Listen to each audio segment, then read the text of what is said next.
बच्चों नमस्कार।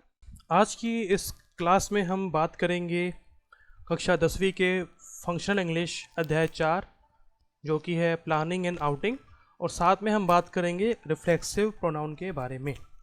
तो बच्चों अंग्रेजी के लिए मैं आपको इसके बुक में ले चलता हूँ। तो हर बार की तरह एक एक लाइन बाय लाइन इसको मैं पढ़ते जाऊँगा और उसका अनुवाद करके मैं आपको बताऊँगा। An outing can be for a picnic, going for a movie, going out for lunch और dinner। एक आउटिंग का मतलब होता है कहीं बाहर जाना, पिकनिक के लिए, पिक्चर के लिए या खाना खाने के लिए, चाहे वो लंच हो या डिनर। और going out for a shopping या कुछ खरीदारी करने के लिए बाहर जाना। All such outings require some preparation. The extent of the preparation may vary depending on the nature of outing।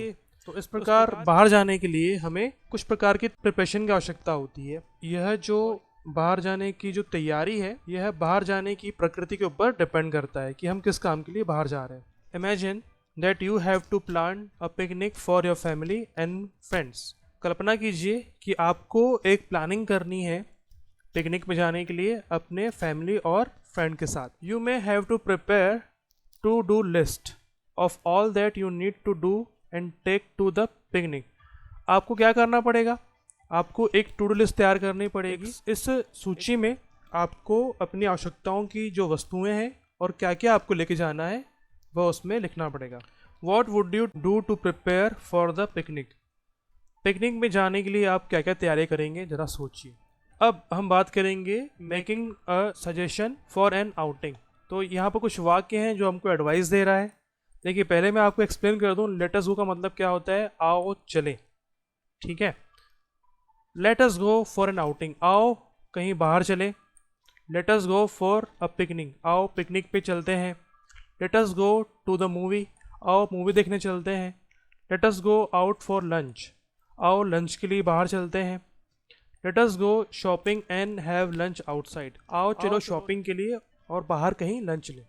तरीका थोड़ा अलग हो गया पूछने के लिए। How about going for a movie, movie के लिए जाना कैसा रहेगा।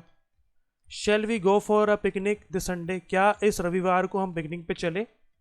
How about a shopping trip and lunch afterwards, shopping trip और उसके बाद लंच पे जाना कैसा रहेगा, ठीक है। अब यहाँ पर एक है प्लानिंग द आउटिंग, मतलब आउटिंग पे जाने के लिए या बाहर जाने के लिए कोई प्लानिंग करना। अभी बातचीत हो रही है ना, 2 या 3 लोग आपस में बातचीत कर रहे हैं इसमें।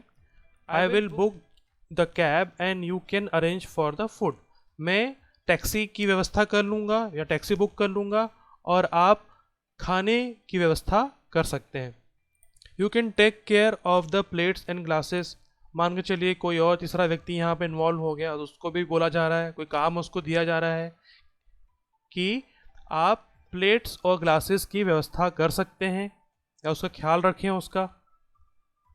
Bring bottles of water, napkin and some plastic bag, ये एक और काम असाइन किया जा रहा है कि भाई पानी की बोतलें लेके आना, नैपकिन लेके आना और कुछ प्लास्टिक बैग्स लेके आना।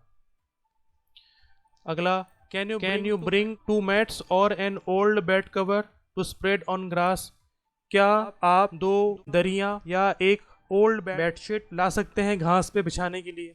Can you check till what time the park is open, क्या आप यह चेक कर सकते हैं कि कब तक पार्क ओपन रहता है। Can you book the movie tickets, क्या आप मूवी टिकट बुक कर सकते हैं। We can meet at 6 outside the theatre, हम 6 बजे थिएटर के बाहर मिल सकते हैं। I will call up Meena and Rakesh and see if they want to come along, मैं मीना और राकेश को कॉल करूंगा और देखूंगा यदि वे भी आ सकते हैं। तो बच्चों इस प्रकार हमने बहुत ही आसानी से हमने इनका अनुवाद कर लिया। आशा करता हूँ इसको आप भी अनुवाद कर पाएंगे इनका। अब हम बात करते हैं प्रोनाउन की। In this session you will learn how to make use of pronouns, इस अध्याय में आप सीखेंगे कि सर्वनाम का प्रयोग कैसे किया जाता है। The reflexive pronoun discussed in this session are, इसमें रिफ्लेक्सिव प्रोनाउन के बारे में बातचीत की जा रही है जो कि है myself, ourself, themself, yourself, yourself, himself, herself and itself. तो बच्चों इसके लिए मैंने एक छोटी सी स्लाइड तैयार की है, आइए मैं आपको वहाँ ले चलता हूँ। देखिए बच्चों, ये जो रिफ्लेक्सिव प्रोनाउन है उसकी सूची है और उसका हिंदी में इसका मतलब है। ठीक है, इसका मतलब होता है कर्मकर्ता सर्वनाम, है ना, मतलब खुद से। ठीक है बच्चों, तो जैसे माई का मतलब होता है मैं स्वयं या मैं खुद से, राइट। योर सेल्फ तुम स्वयं या तुम खुद। हिमसेल्फ यदि कोई मेल पर्सन है तो वह स्वयं या वह खुद। हर सेल्फ यदि कोई लड़की है तो उसके लिए हर का प्रयोग करते हैं। हर सेल्फ वह स्वयं, है ना। अगर कोई जेंडर डिफाइन नहीं है तो इट सेल्फ यह स्वयं, है ना। अवर सेल्फ हम स्वयं, योर सेल्फ तुम स्वयं, देम सेल्फ वे स्वयं। तो बच्चों ये मैंने आपको हिंदी में बताया। अब देखिए ये बनता कैसे है ना, इसके लिए भी मैं आपको एक टेबल दिखा देता हूँ कि ये बनता कैसा है। तो ये देखिए, ये शुरू में मैंने एक स्लाइड तैयार की थी जिसमें आपको बताया गया है कि किस सब्जेक्ट से कौन सा रिफ्लेक्सिव प्रोनाउन बनता है। तो आई से बनेगा माई सेल्फ, यू से बनेगा योर सेल्फ, ही से बनेगा हिम सेल्फ, शी से बनेगा हर सेल्फ, इट से बनेगा इट सेल्फ, वी से बनेगा अवर सेल्फ, यू से बनेगा योर सेल्फ और दे से बनेगा देम सेल्फ। तो ये इसको हम पहले भी इसको हम देख चुके हैं, एक बार इसको आप फिर से देख लेना। अब हम बुक में आते हैं वापस, देखते हैं कि हमें क्या करने के लिए कहा गया है। तो यहाँ पर reflexive pronoun are used usually in 3 situations. ये बोल रहा है कि जो रिफ्लेक्सिव प्रोनाउन है 3 सिचुएशन में, 3 परिस्थितियों में उपयोग होता है। कब? पहली परिस्थिति क्या है? When the subject and object are the same, जब कर्ता और कारक दोनों सेम हो। जैसे यहाँ पर देख लो, आई हर्ट माई सेल्फ, मैंने खुद को हर्ट कर लिया, तो दोनों यहाँ पर सेम मिल जा रहे हैं हम लोग को। The music group calls themselves Dire Straits, है ना। तो देखिए ये खुद को क्या बुलाते हैं ना, खुद को क्या बुलाते हैं? Dire Straits. देखो यहाँ पर एक ये हो गया, है ना, ये एक सब्जेक्ट है और ये आपका ऑब्जेक्ट है। क्या होगा? म्यूजिक ग्रुप वाले अपने आप को डायर स्ट्रेट्स बुलाते हैं। ही शॉट हिमसेल्फ, उसने खुद को गोली मार दी। तो यहाँ पर देखो सब्जेक्ट, ये सब्जेक्ट है और ये ऑब्जेक्ट है, दोनों सेम है ना यहाँ पर। अगला सिचुएशन 2 देख लेते हैं। As the object of the preposition when the subjects and the object are the same. ठीक है, तो यहाँ पर क्या हो रहा है? ऑब्जेक्ट के प्रीपोजिशन के रूप में इसका उपयोग होगा जब कर्ता और कारक दोनों सेम होते हैं। ठीक है, I bought a present for myself. तो देखो यहाँ पर ये प्रीपोजिशन यूज हो रहा है फॉर। यहाँ तो कैसे होगा? मैंने स्वयं के लिए एक गिफ्ट परचेस किया या खरीदा। She did it by her self, है ना। तो देखो यहाँ बाय आ गया प्रीपोजिशन, है ना, इसने यह कार्य खुद से किया। तो एक सेंस यहाँ पर क्या आ रहा है कि उसने यह कार्य अकेले किया। That man is talking to himself, वह व्यक्ति खुद से ही बात कर रहा है। अगली जो सिचुएशन है वह है when you want to emphasize the subject, जब आप कर्ता के ऊपर थोड़ा जोर डालते हैं, एम्फसाइज करते हैं। जैसे I will do it my self, यह मैं खुद से कर लूंगा। मतलब यहाँ सेंस क्या आ रहा है? No one else will help me, है ना, मेरी सहायता कोई नहीं करेगा। They ate all the food themselves, वे सारा खाना स्वयं खा गए। मतलब no one else had any, किसी और ने कुछ नहीं लिया उसमें। ठीक है, अब यहाँ पर इसका एक्सरसाइज है प्रैक्टिस के लिए, इसको हम देख लेते हैं। Identify the incorrect use of the pronoun. इसमें हमें क्या करना है बच्चों? जो प्रोनाउन का जो गलत प्रयोग हुआ है हमको बताना है। ठीक है, Mitali and I went to the cafe to buy us some snacks. तो बच्चों यहाँ पर अस की जगह क्या आएगा? Ourself. यहाँ पर बहुवचन क्या हो जाएगा? अवर आ जाएगा, है ना, हम खुद के लिए। मतलब अगर हम इसको एक बार पढ़ के देखें, अगर मिताली और मैं कैफे गए हमारे लिए कुछ स्नैक्स खरीदने के लिए, तो हमारे लिए क्या हो जाएगा? खुद के लिए, है ना। यहाँ पर क्या हो जाएगा? ourselves। When I saw me in the mirror, I was horrified to see red spot all over my face। मैंने जब खुद को देखा, मैंने जब खुद को आईने में देखा, है ना, तो इसमें क्या हो जाएगा?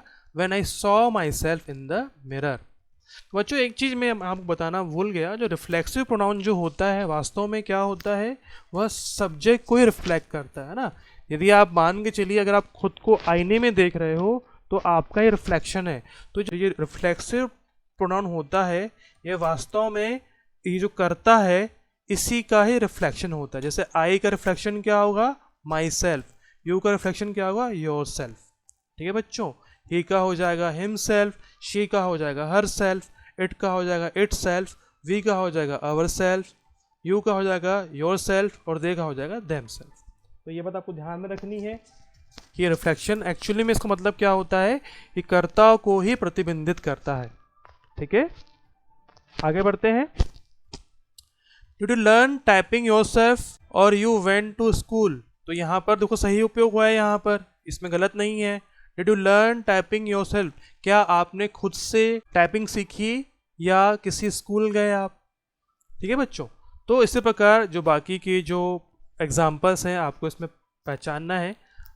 ठीक है, अब आपका जो असेसमेंट है उसकी हम बात कर लेते हैं। Except Ruhi and blank everyone else arrived late at the movie. तो यहाँ इसका मी आएगा बच्चों।